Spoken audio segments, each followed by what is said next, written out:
Shalom, shalom. Welcome everybody to Torahs for Everyone. Tonight we're going to look at Beshalach, where Pharaoh is saying, or Moses is saying to Pharaoh, let my people go. And I think, let me just check and see if Pharaoh is saying go already. Oh no, it says when Pharaoh let the people go. You know, the more I look at what's going on in the world, it's just it's so shocking. Like you say, Miriam, there's hope, but at the same time, there's so much tragedy going on. Yeah. My granddaughter wrote a blog that was put into the Times of Israel. I sent it to Oh, your, really? I sent it to your email. I'll send it to you, Jerry. You'll see. And she's talking about just how difficult it is at McGill right now. You know, with the pro-Palestinian garbage that's going on, and everywhere she goes, she's facing this. And and then I watched a little video, and let me show it to you quickly because I was so excited when I saw it. Where is it? I put it on FaceTime here. Let me share the screen. Where can I find? Yeah, is it here? Uh, Let me share the screen. Da da da da. Here. Oh, I can't open it. Oh yeah, here. Hang on a second. I don't know if you can see this. Can you see this on FaceTime? Yeah. Let me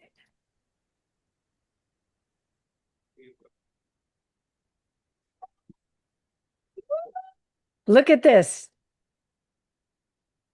Where is that? Where is that? In Fort Worth, Texas, That's in Texas. the That's Supreme Court wonderful. outside the Unbelievable. Ten Commandments, Where is that outside what? the City the Hall. the uh, the Tarrant County Courthouse in Fort That's Worth, Texas. fantastic. I'm telling you, when I saw that, because I'm always saying, if we just would turn back to the Torah, to the Ten Commandments, and we've been saying this for years, you know, if and you're going to see even in this portion this week, I was so excited when I saw it because God constantly tells us how to stop the enemy from coming after us, how to be well, and we're just missing it. We're missing the whole point. Anyway, why don't we just start reading it because that's one of the most important things we can do. Come back. And when I talk about the Torah of Moses, it's not the same thing as the Torah of our rabbis. The Shevei al Peh, which is the oral Torah, is not the same as the written Torah. I am talking here, we're reading the written Torah. And even when we read the written Torah in English, I go to different versions, and you're going to see how some of the translations are interpretations and they're not really what God is saying. And He wants us, He's telling us, do not add and do not take away from my words. Don't change anything. Don't take my words in vain. Say what, obey what I tell you, and leave all those other things, the other rules and regulations. There may be some things that are wonderful not regulations. What would I call them? Like on Friday night when we light the Shabbat candles.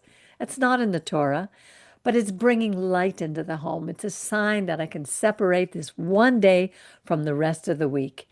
And these are traditions that are beautiful, that bring us closer to God. But our rabbi would always say, if a tradition takes you away from God, throw it out. You don't need it. There's enough to do just by keeping his Ten Commandments. So, Miriam, would you like to read some? Would you like to begin? Uh, why is the like I see every like is it superimposed over anyway, okay, no, I could read like this. It's all I, right. I don't understand what you're Never saying. mind, I can't, it's not important. Okay. Um, I'm just gonna okay. Now, when Pharaoh let the people go, God did not lead them by way of the land of the Philistines, although it was nearer. For God said, the people may have a change of heart when they see war and returned to Egypt. So I just want, before we continue, I want to go back to the last verses because here the firstborn of the male, the firstborn female, and the firstborn animal were just killed. And now he's reclaiming the firstborn of all these. It's like the Pidyon Aben. He's redeeming the firstborn. Here is the Bechor, the firstborn male among his children. So it shall be as a sign upon your hand and a symbol on your forehead that with a mighty hand God freed us from Egypt. Now we're going to be leaving Egypt with a raised hand. It's a little bit different than this mighty hand of God. So I just wanted you to see that before we continue. And here it says that God let the people go, but he didn't lead them by way of the land of the Philistines, even though it was nearer. For God said, the people may have a change of heart when they see war and return to Egypt. So from this, we can surmise that, sorry, one more line here. So God led the people, excuse me, Miriam, I just want to It's read it. okay. So God led the people round about by way of the wilderness of the Sea of Reeds. This is the sea. People call it the Red Sea, but it's not. It's Yam Suf, the Sea of Reeds. Now the Israelites went up armed out of the land of Egypt. So if they were armed, why would they have a change of heart when they see war and want to return to Egypt? Just because somebody puts a gun in your hand doesn't mean that you're prepared to use it. If somebody put a paintbrush in my hand, doesn't mean that I would be able to paint. If you have to be ready for what you're going to have to do. And right now, we were just newly freed slaves. We were afraid of everything.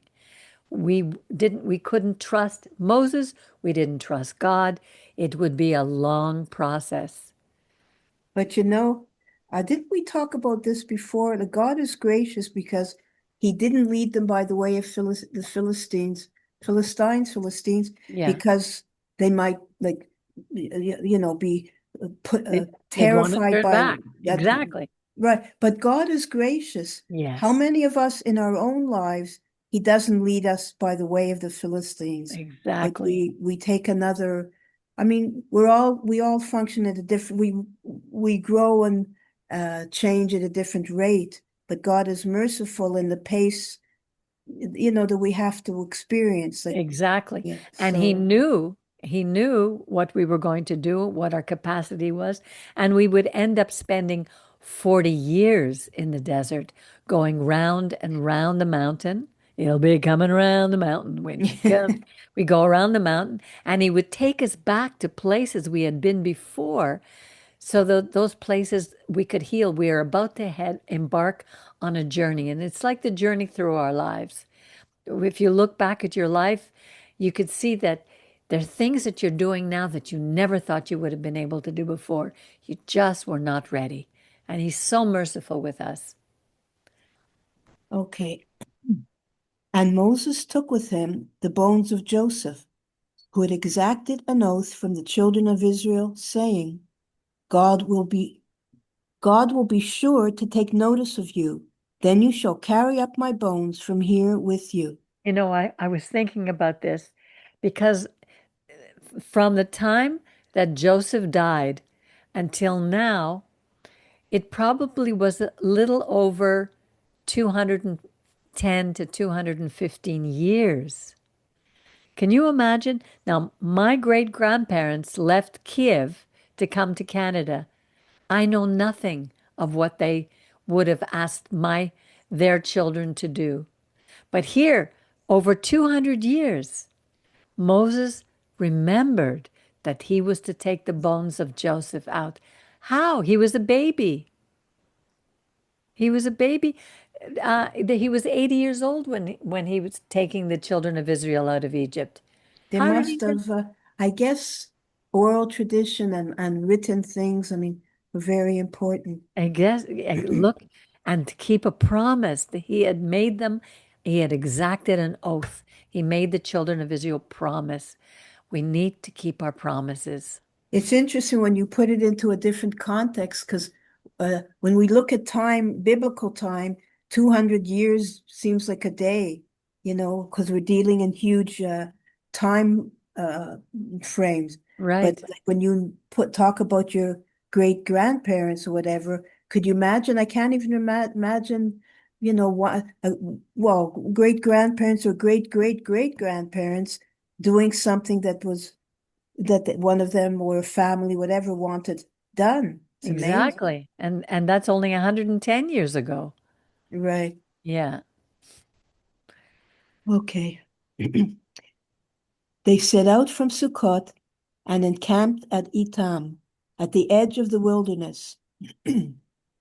God When Go- went, when God God went, when God is going to bring up names like this, it's specifically because certain things happened there. So if we want to know, we just have to do a search and say, okay, what happened at Sukkot? What happened at Etan? God went before them in a pillar of cloud by day to guide them along the way, and in a pillar of fire by night to give them light, that they may travel day and night. The pillar of cloud by day and the pillar of fire by night did not depart from before the people. I mean, is to me, every time I read this, I find it absolutely astounding because they had that visible presence of God with them all the way. And we have to remember that. It may not be visible, and yet if we look at our lives, at the circumstances that happen to us, we could see things as clearly as the clouds by day and as clearly as a fire at night that God is with us if we really pay attention. God said to Moses, tell the Israelites to turn back and encamp before Pi Hairot, between Migdol and the sea, before Baal Zephon, and you shall encamp facing it by the sea. Pharaoh will say of the Israelites, they are astray in the land, the wilderness has closed in on them. Then I will stiffen Pharaoh's heart, and he will pursue them, that I may gain glory through Pharaoh and all his host, and the Egyptians shall know that I am God. And they So, did so. so here we see, even after his son died, everything was destroyed, and he still goes after them again. And here, this place, if we look at the modern, where the crossing of the Israelites were between Migdol and the sea, there are modern discoveries of where they believe all these people were encamped facing the Sea of Reeds. All you have to do again is a search and you'll find it because a lot of people did a lot of work to show these places. And it's wonderful to watch because we know these things are true. There's archaeological proof that this has happened. When the king of Egypt was told that the people had fled, Pharaoh and his courtiers had a change of heart about the people and said, what is this we have done, releasing Israel from our service? He ordered his chariot and took his force with him.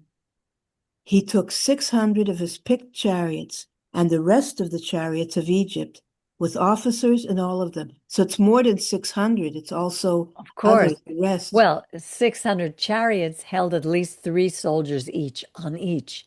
And, Right. and then plus those were just his special chariots. Then he had the rest of the chariots of Egypt, all with officers in all of them. So it was a force. And Yeah, because I always kind of remembered 600, and I realized when reading this, it's more, way more. of course, it's the same with us. When we left Egypt, it says that there were 600,000 armed men, but that doesn't count the women and the children and the elderly and the servants and the mixed multitude. They estimate anywhere between 3 to 600 million people left Egypt that day. It's Right. amazing. Okay. God stiffened the heart of Pharaoh, king of Egypt, and he gave chase to the Israelites. As the, as the Israelites were departing defiantly.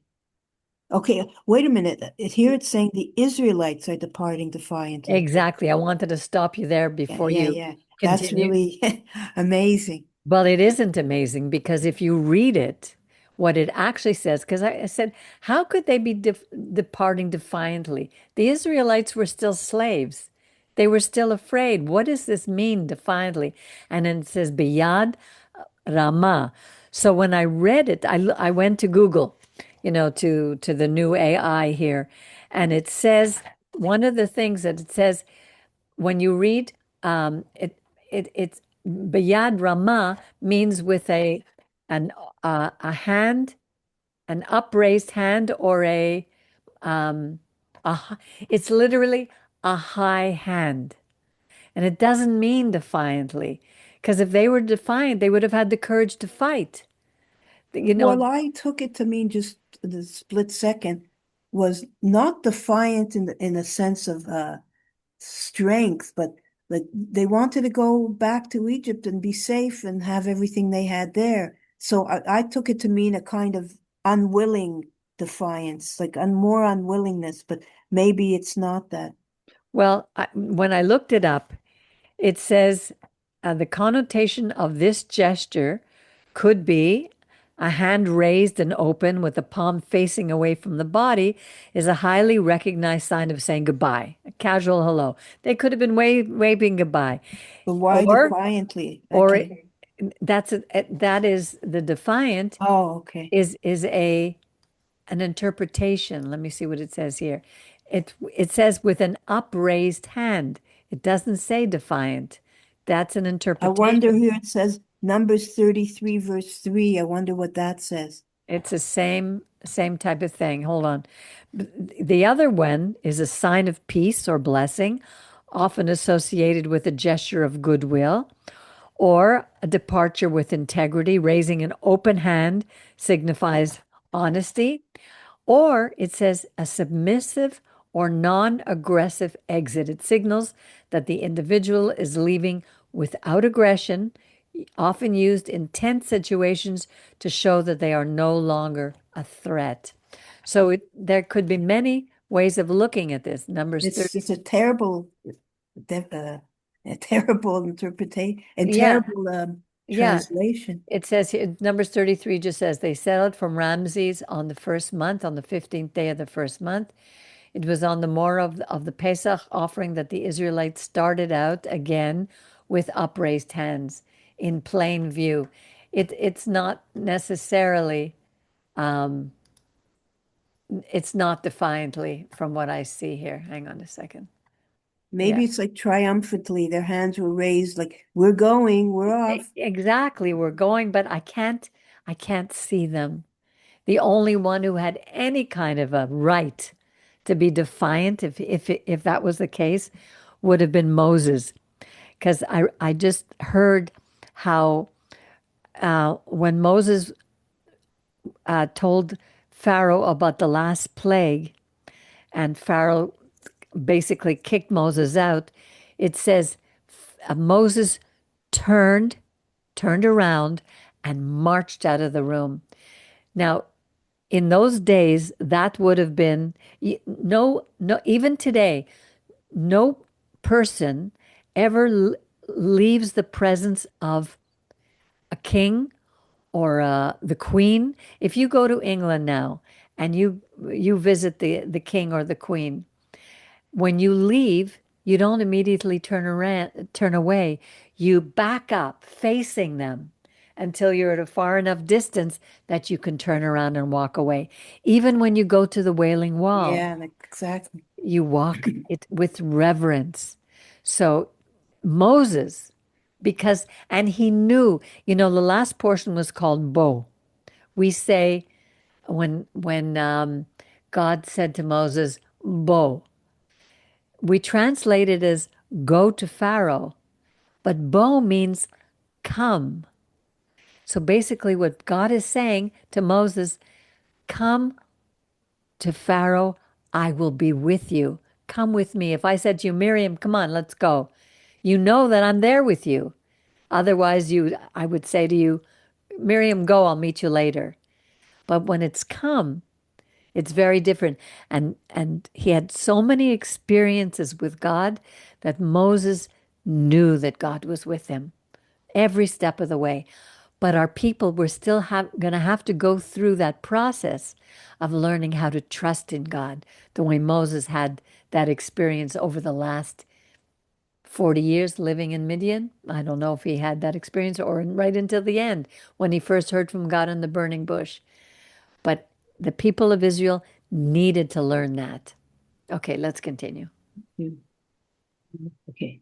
The Egyptians gave chase to them, and all the chariot horses of Pharaoh, his riders and his warriors, overtook them and camped by the sea near Pi Haharot, before Baal Zephon. As Pharaoh drew near, the Israelites caught sight of the Egyptians advancing upon them. Greatly frightened, the Israelites cried out to God. And they said to Moses, was it for want of graves in Egypt that you brought us to die in the wilderness?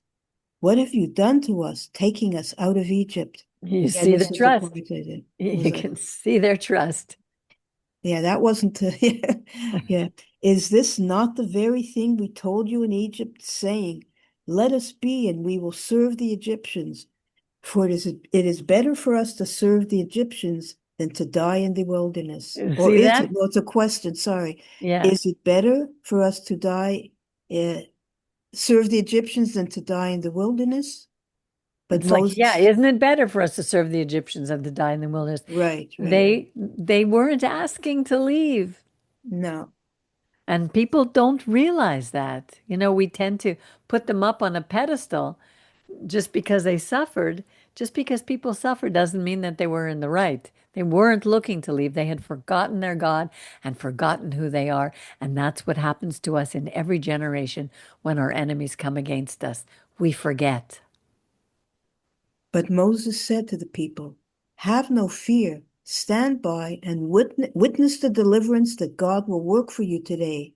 For the Egyptians whom you see today, you will never see again. It's interesting. Moses is even being merciful here. He Yeah. doesn't say, stop complaining. He doesn't start yelling. Have No. no fear. You can't blame Yeah. them. I would be terrified. Yeah. He knew. He realized that. God will battle for you. You hold your peace. I love that. Yeah, that's And wonderful. every time I go through a time of struggling, then I have to remember this. God will do battle for you. And he does. It's amazing. Then God said to Moses, why do you cry out to me? But he wasn't, anyway. Okay, why do you cry out to me? Tell the Israelites to go forward. Let's see. Because I don't see, I guess he was, and it's just assumed. Because I looked at this before and I didn't Yeah, see, I couldn't find where it, where Moses had said anything. Well, maybe well, I presume that maybe by this you know that he was somehow crying out, maybe. maybe he put his hands up to God, Moses, and he said, "No, what do I do with these people now? What are you yelling at me for? Go tell them to move forward." And you lift up your rod and hold out your arm over the sea and split it, so that the Israelites may march into the sea on dry ground. And I will stiffen the hearts of the Egyptians so that they go in after them, and I will gain glory through Pharaoh and all his warriors, his chariots and his riders. See, it's God who gains the glory, not Right, Moses, not right, any right, other right. human being. It's God. And not meaning that God needs to be puffed up, No, meaning that, as I said last time, I think, but it's so important because so many people I've been with in various places that I've attended look at it, they don't look at it as this. God doesn't need to feel glory. I think what he's saying is feeling glory, meaning that who else is God of the universe? Who else is, like, if we acknowledge God, it's acknowledging that God is here with us. It's not a puffed up thing, like who am I? Now you see who I am. Yeah. It's, I don't know, it's just the Well, way it's we don't worded. understand, like the word is kavod, kavod.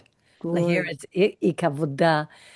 Um, Kavod is like almost experiencing this a spiritual presence. God's glory is brings light. It brings all his characteristics, and his light will be shown because he's what he's going to do through Pharaoh and all his warriors and chariots, all those who come against God, because Pharaoh is considered a god. And these were his top warriors, all the very best of what he had, and they're nothing in the presence of the God of the universe. They're like Right. dust. And he's saying, let the Egyptians know. I mean, Exactly. obviously the Israelites also, but here it's the Exactly. And Egyptians. those who are left, those will know. And they probably left with the Israelites. Right. The angel of God, who had been going ahead of the Israelite army, now moved and followed behind them, and the pillar of cloud shifted from in front of them and took up a place behind them. And it came between the army of the Egyptians and the army of Israel. Thus there was the cloud with the darkness, and it cast a spell upon the night, so that one could not come near the other all through the night. Again, it cast a spell upon the night is not here. It doesn't exist. I looked over and over. Here it says Anan. Hanan is the cloud. Hachoshech is darkness. Ve Yaed is the fire. No, the No, light. Light of night. It's like it says the night would give light to these, meaning the ones, the Israelites, but on the other side, it would only be darkness. And so one group, the Egyptians and the army of Israel, they couldn't come close to each other because there was this darkness.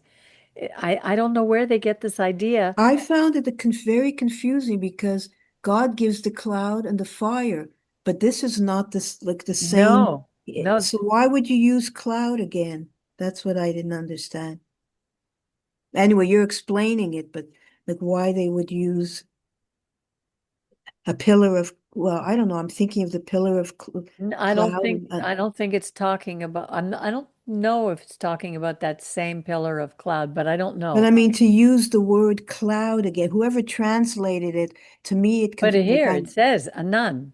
Anan is a cloud. oh, okay, right, Yeah. It okay. Vahiyeh, here was the cloud of darkness. It was a cloud of Oh, darkness. okay, right. And here was a light. And God took the darkness that was where the Israelites were, and he put his light there. So, but it was separated where the Egyptians were. It was too dark for them even to see, and only the Israelites had light in the camp. It's amazing.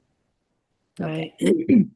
Then Moses held out his arm over the sea, and God drove back the sea with a strong east wind all that night, and turned the sea into dry ground. The waters were split. And the Israelites went into the sea on dry ground, the waters forming a wall for them on their right and on their left. The Egyptians came in pursuit after them into the sea. All I of mean, Pharaoh's horses. we read it so like, I mean, look at what's going on here. Two huge walls of water were formed on either side of them. I mean, this is I so, wonder sometimes, just a part of me, that's a bit not well, the skeptical part in me. Do you think it's totally literal that, like, because in nature, areas could dry up and God's timing could have used it so at that time it yeah, would dry. they proved that. They proved that, and naturally it could happen. And the that area was low enough. There was a plateau there that they could have walked over, but still the waters were held back held at bay on both sides. To me, that's absolutely No, but incredible. what I'm saying about that, Yeah. if it was dried up for a period, there wouldn't be walls like that. But I don't know. You know what? That's just No, me. it It's says here, strong east wind blew all that night. what I'm saying. Okay. What I'm Yeah. saying is maybe that east wind dried it up. I don't, doesn't matter. It's not important. Well, I'm just the same east wind was the one that brought in the locusts. The same right, east wind right, was the right. one that took out the frogs. God used nature, but controlled it in his timing. Yeah, Because that's what he I'm saying. controls, Yeah. yeah, but it still happened. Just the fact that, if you and I go to visit, let's say my brother out in Hudson, we want to go over to the other side and we can't take the Oka ferry, and all of a sudden the wind blows and the water splits so we can walk across to the other side. No, I was just being a bit of my usual skeptical, a little skeptical. Like I agree that this happened. I just wondered, did that really, did they walk, was roaring waters really on both sides? Listen, it could be, why not? Why not? God could do anything. He Of made the course, water. yeah, no, for sure God can do anything. Of course. If he could do this, he can do anything, and we just have to learn how to trust him. Everything is about learning to trust Yeah, God. yeah, yeah. Where The did I lose? Egyptians came. Okay. The Egyptians came in pursuit after them into the sea, all of Pharaoh's horses, chariots, and riders. At the morning watch, God looked down upon the Egyptian army, from a pillar of fire and cloud, and threw the Egyptian army into panic. God locked the wheels of their chariots so that they moved forward with difficulty. And the Egyptians said, "Let us flee from the Israelites, for God is fighting for them against Egypt." So they knew, Yeah, because it right. didn't say God, it says Yud He Vav He. Then God said to Moses, "Hold out your arm over the sea, that the waters may come back upon the Egyptians and upon their chariots and upon their riders." Moses held out his arm over the sea, and at daybreak the sea returned to its normal state, and the Egyptians fled at its approach. But God hurled the Egyptians into the sea.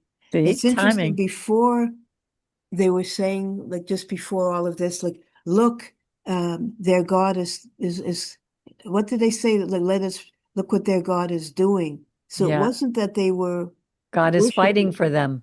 Yeah, God is fighting for. They were still looking at it as one of the gods because it wasn't their God. Right. Because otherwise, they wouldn't have killed all the Egyptians. Like those who recognized that the God of Abraham, Isaac, and Jacob were Yeah. probably, as you said before, already with the Israelites. Yes, but also don't forget their God was Pharaoh, and Pharaoh had ordered them to follow. So you do what your God orders you. Right. The waters turned back and covered the chariots and the riders. Pharaoh's entire army that followed them into the sea, not one of them remained. Wow. But the Israelites had marched through the sea on dry ground, the waters forming a wall for them on their right and on their left. Thus God delivered Israel that day from the Egyptians. Israel saw the Egyptians dead on the shore of the sea. Wow. Yeah. And when Israel saw the wondrous power that God had wielded against the Egyptians, the people feared God. They had faith in God and in Moses, God's servant. Well, that wouldn't last for long. No. Then Moses and the Israelites sang this song to God. They said, "I will sing to God who has triumphed gloriously. Horse and driver have been hurled into the sea. Uh, God, Yah is my strength and might, and has become my deliverance. This is my God, whom I will enshrine, the God of my father, whom I will exalt, the eternal one, the warrior, whose name is God, Yud He Vav He." Pharaoh's chariots and his army have been cast into the sea, and the pick of his officers are drowned in the sea of reeds. The deeps cover them. They went down into the depths like a stone. Your right hand, O Eternal One, glorious in power. Your right hand, O Eternal One, shatters the foe. In your great triumph, you break your opponents. You send forth your fury. It consumes them like straw. At the blast of your nostrils, the waters piled up. The flood stood straight like a wall. The deeps froze in the heart of the sea. Well, this here Moses is telling you exactly what happened. And I Right. can't imagine he would write this if it wasn't true. No, I'm just being, Miriam. get thee behind me, Satan. The foe said, I will pursue, I will overtake, I will divide the spoil. My desire shall have to fill them. Huh? Have its fill of Have them. its fill of them. I will bear my sword. My hand shall subdue them. You made your wind blow. The sea covered them. They sank like lead in the majestic waters. Who is like you, O Eternal One, among the celestials? Who is like you, majestic in holiness, awesome in splendor, working wonders? Remember, Remember, we used to we sing sing, this, Who is we sing it like every you? show, we sing it every Shabbat. Right, right. Who is like Mi you? Oh, chamocha belim Adonai, mi kamocha nedar bakodesh, norat hilot, osefele, osefele. I love it. you put out your right hand, the earth swallowed them. In your love, you led the people you redeemed. In your strength, you guide them to your holy abode. The peoples hear, they tremble. Agony grips the dwellers in Philistia. Mm. Now are the clans of Edom dismayed. The tribes of Moab, trembling grips them. All the dwellers in Canaan are aghast. Terrors and dread descend upon them. Through the might of your arm, they are still as stone. Till, till your people cross over, O Eternal One, till your people cross whom you have ransomed. You will bring them and plant them in your eternal mountain, the place you made to dwell in, O Eternal One, the sanctuary, O my sovereign, that your hands established. God will reign forever and ever. And this to me is like a future prophecy. This is Right, not just right. then. You will bring them and plant them in your own mountain. We're going to Yerushalayim one day. Did you read that? Okay. Did you read the last part? No, The here before? for the No. horses. Okay. All right. Maybe you'll continue I'm getting Sure, a sure. little, yeah. For the horses of Pharaoh with his chariots and riders went into the sea, and God turned back on them the waters of the sea. But the Israelites marched on dry ground in the midst of the sea. I can't imagine sometimes, like even now, and when I think about so many things that are going on around me, I almost feel like guilty, like I'm looking on either side. My life is so blessed, and yet I see so many people suffering in so many ways, and I say it's like God, you've made a way for me through the sea, and He does that for us. Then Miriam, the prophetess, Aaron's sister, picked up a hand drum, just like my Miriam, picked up a hand drum, and all the women went out after her and danced It's with true. hand My drums. drum is a little hand drum. Exactly. This is you.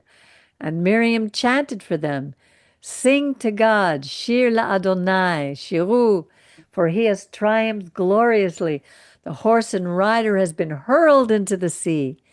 Then Moses caused Israel to set out from the Sea of Reeds. They went on into the wilderness of Shur.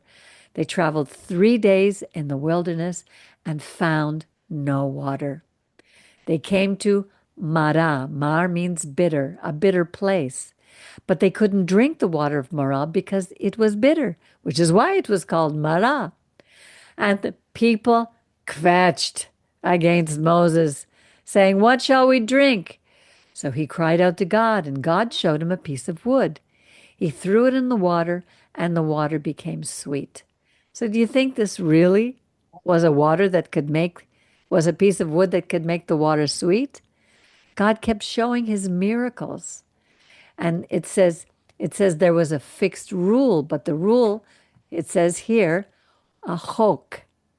A chok is something that we don't understand how it happened or why it happens or why we need to keep it, but here it explains it. There they were put to the test. Test about what? Any idea? What were we Well, being tested for? well, trust. Exactly. If you will heed, if you will, the word is shamua, sham, shama, hear, listen. Like when your father tells you, listen to me. He's not just saying, hear my words. He means obey. If you listen to this verse, because it's really, really important, if you will guard, if you will obey the eternal your God diligently, doing what is right in his sight, giving ear to his commandments. Which commandments? We don't have any commandments yet. What's he talking about? He's going to be revealing them. We're on our way to Mount Sinai. It says, and keeping all his laws, his commandments are mitzvot, and the laws are what? Where does it say here? Mitz, Mitzrayim velo. No, it's here. Yeah. So here, mitzvotav shmartem kol hukaiv. Again, the mitzvot would be the first three commandments that had to do with our relationship with our God, and the hukim would be the second two, the middle two, the Shabbat and the honoring of our parents. We don't know what he's talking about here yet, but he's telling us, these things are coming. I'm going to tell you what they are, and you need to do what is right. Listen to my commandments, obey them, listen to the result of that. Then I will not bring upon you any of the diseases that I brought upon the Egyptians. For I, God, am your, here, Resh, Pe, Aleph, Chet. I, Even though the commandments hadn't yet been given or laid out, God's presence and working with them has already showed them what good and bad. God is showing them what are good and evil, and God, I really believe puts his spirit in on all of us and a moral code in each one of us. So exactly. it's not like, oh, they were running around with a total abandon. They were already learning lessons about what's Exactly. right and what's wrong. Exactly. And God, you're right about that. When God made us in his image, he put his characteristics, he blew his ruach, his spirit into every human being. We know when we're doing wrong. We know when we're being defiant. But there's something within us, that's the Yetzer Hara and the Yetzer Hatov, the good and the bad. And it's a constant battle our entire life. But we know when we're doing wrong. But God says if you will work at it, it's not just not listening to it and saying, "Oh, I'm going to do it." It takes work to obey the commandments. It takes thought. It takes refusing to do what's wrong. And it says, for I, God, am your healer. We wouldn't need hospitals. We wouldn't need medicines. God would be totally taking care of us.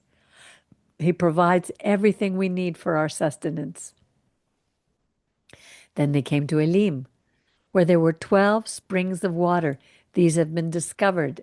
in Israel even today, and 70 palm trees.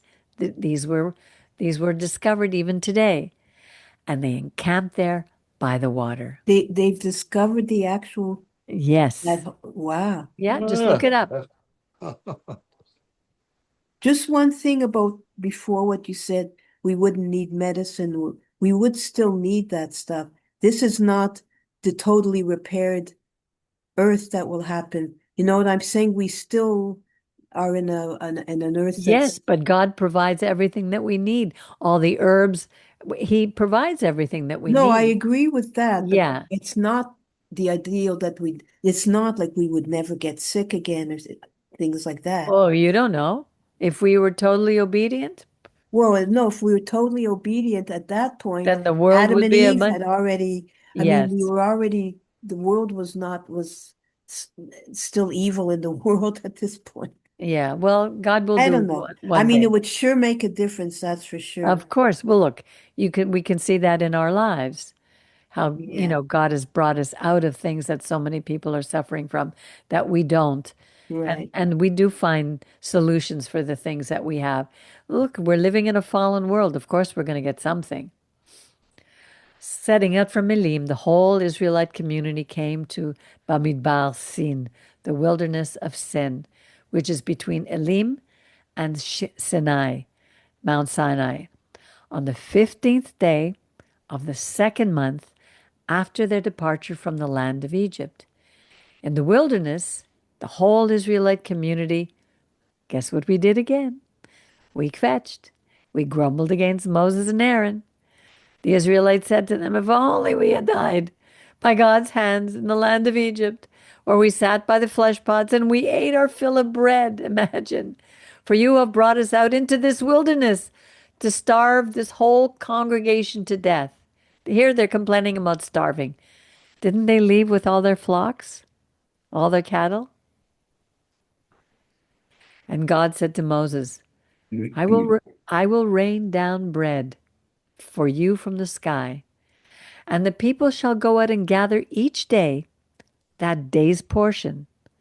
And this is how I'm going to test them to see if they follow my instructions or not. But on the sixth day, when they apportion what they have brought in, it shall prove to be double the amount that they gather each day. So on Friday, there's going to be double the amount so that they are not to go and collect it on the Shabbat. So Moses and Aaron said to all the Israelites, by evening you shall know that it was God who brought you out of the land of Egypt. And in the morning you shall behold his presence, his kavod, his glory, his light. And he heard your grumblings. So who are we that you should grumble against us? Don't tell us your problems, go to God. Since it is God who Pe- will give you Peggy, meat. sorry. What? Just, I know I'm so tired that maybe I'm going to say something. I'm going to be so embarrassed, but at this point, okay, they don't have the Ten Commandments. So what did Moses tell them about Shabbat? Like, what did they know about the Shabbat? Well, they're going to learn. Okay, so here, that's why Here's, he's yeah, already basically, exactly. He's telling them, I'm going to give you food, and on the Friday, on the sixth day, Yom HaShishi, you're going to get a double portion so that you don't go out and gather it on the Shabbat. He's giving them instructions now. Since it is God who will give you flesh to eat in the evening and bread in the morning until you're full, because God has heard your grumblings. Your grumbling against God is against God, not against us. Then Moses said to Aaron, tell the whole Israelite community, come forward, advance towards God, who has heard your kvetching. And as Aaron spoke to the whole Israelite community, they turned toward the wilderness, and there in a cloud appeared the presence of God. it's amazing. What did that look like? I don't know. I just look over the ocean, over the water, and the sunset, and I'm in awe. Imagine seeing the presence of God. And God spoke to Moses, I have heard the grumbling of the Israelites. Speak to them and say, by evening you shall eat flesh. Let's see what it says for flesh. Does it say basar? Yeah, basar. And in the morning you shall have your fill of bread. You shall know that I, the Eternal, am your God. Oh, the basar here is the quail. In the evening, quail appear. Of course, they were Ashkenazis. They wanted chicken. In the evening, quail appeared and covered the camp. And in the morning, there was a fall of dew all around the camp. And when the fall of dew lifted, there over the surface of the ground of the wilderness lay a fine and flaky substance, as fine as frost on the ground. And when the Israelites saw it, they said to one another, Man hu? What is this? Mazeh. Man is really, they called it manna, but really it's man. For they did not know what it was. And Moses said to them, that is the bread, lechem. That's the bread that God has given you to eat. I remember Yeshua I spoke was about, just thinking that. yeah, what did he say? Well, God but gives you bread. Uh, God provide bread from heaven. it was beautiful. Something about, I mean, God is the real bread, our real spiritual food. Exactly. And I love that his name is Yeshua, which means our salvation, because our salvation is the man, the person who leads us to the God of Israel, the God of our people. God is the only Savior. This is what God has commanded. Each household shall gather as much as it requires to eat, an omer to a person for as many as there are. Each household shall fetch according to those in its tent. This is exactly what they were told to do the night before they were leaving Egypt.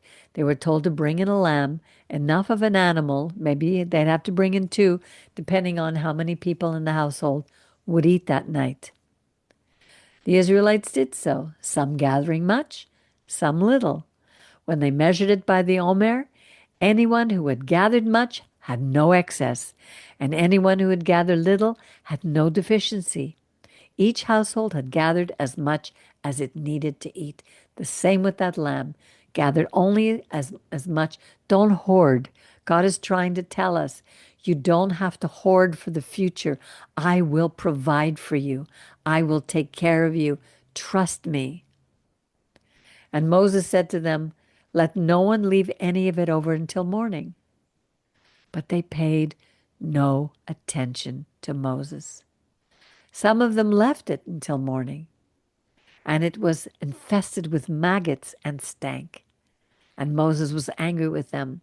So they gathered it every morning as much as each one needed to eat, for when the sun grew hot, it would melt. So they had to get up early. On the sixth day, they gathered double the amount of food, 2 omers for each. See, on the sixth day, on the seventh day, it would not become infested with maggots and stink. It was only when they took too much, when they didn't trust. But here God was telling them, so he would preserve it for them. And he said to them, this is what God meant. Tomorrow, now he's going to teach them, tomorrow is the Shabbat. All right.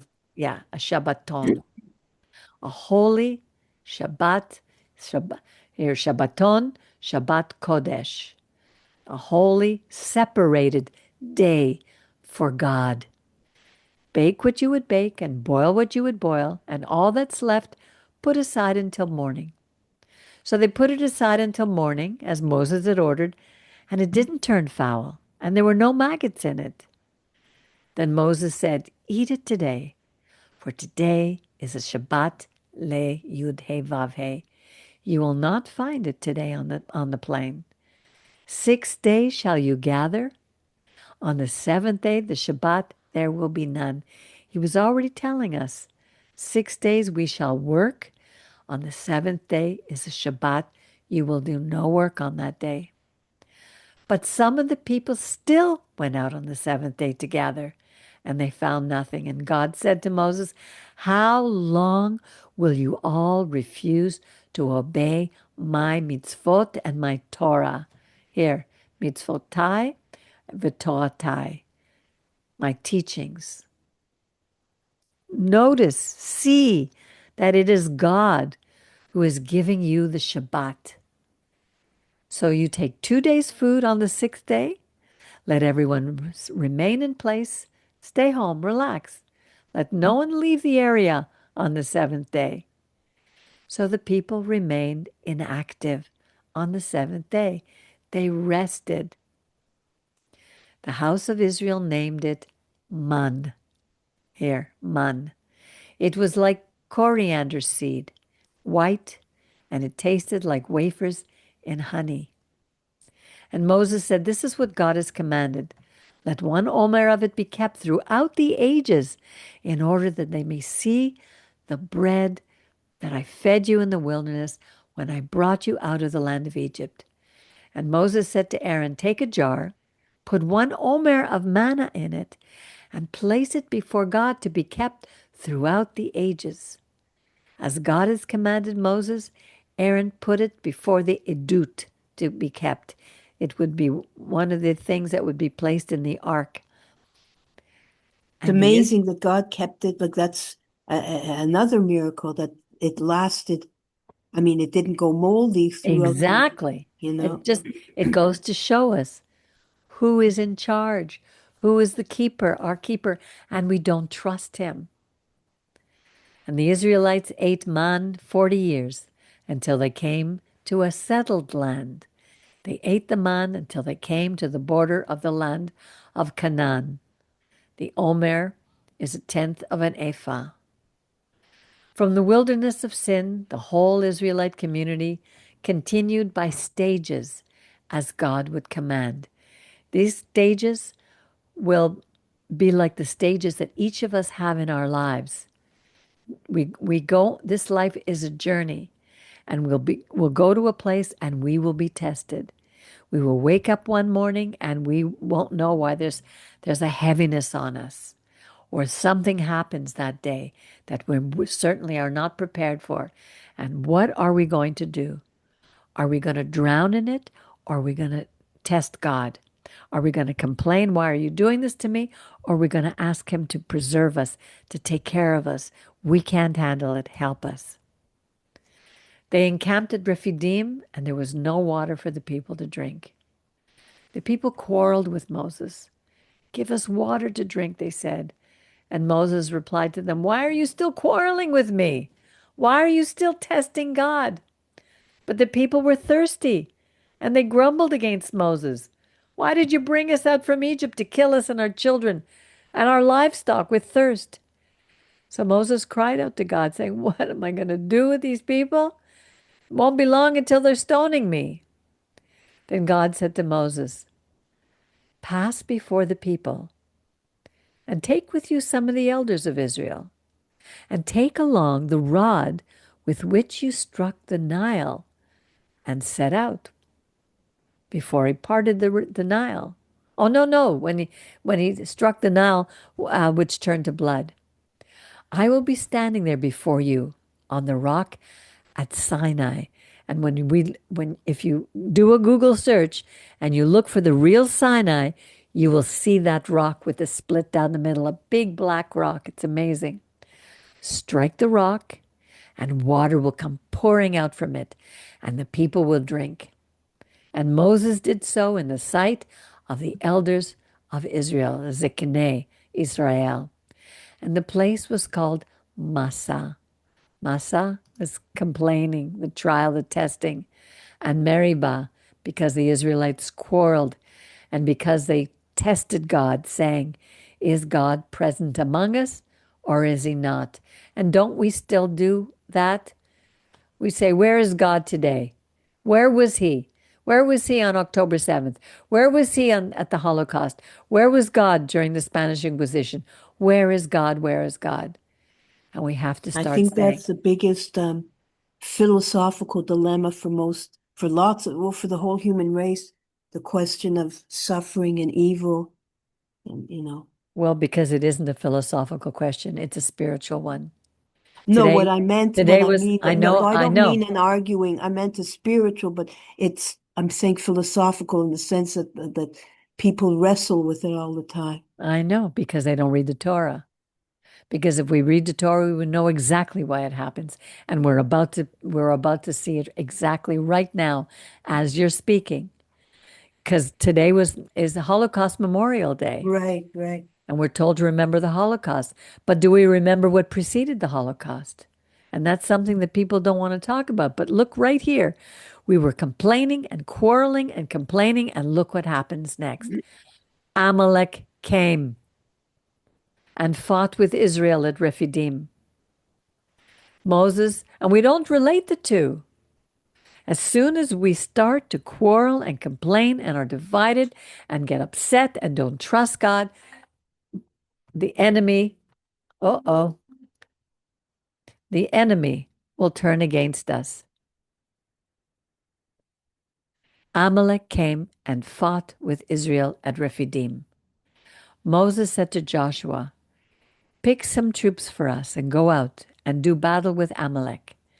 Tomorrow I will station myself on the top of the hill with the rod of God in my hand." And here's one of the first times we hear about Joshua. Joshua was with Moses the whole way. He was he was one who would survive the next 40 years in the desert. Joshua did as Moses told him and fought with Amalek, while Moses and Aaron and Hur went up the top of the hill. And whenever Moses held up his hand, Israel prevailed. But whenever he let down his hand, Amalek prevailed. But Moses' hands grew heavy. So they took a stone and they put it under him, and he sat on it, while Aaron and Hur, one on each side, supported his hands. Thus his hands remained steady until the sun set. And Joshua overwhelmed the people of Amalek with the sword. Then God said to Moses, "Inscribe this in a document as a reminder and read it aloud to Joshua. I will utterly blot out the memory of Amalek from under heaven." And Moses built an altar and named it Adonai Nissi. Nissi is like a sign, a miracle. God gives us signs, and it means hand upon the throne of God. God will be at war with Amalek throughout the ages. And we have seen this. This is why we celebrate Purim, because one of the descendants of Amalek was Haman. And I wouldn't be surprised if Hamas, if all these enemies that we have right now in Iran are descended from Amalek. This is a spirit of hatred, of undeserved hatred. They came and attacked Israel, the Israelites, as they were leaving Egypt for no reason whatsoever, just out of sheer hatred. So that is Beshalach, an absolutely beautiful portion that is still speaks to us this very day.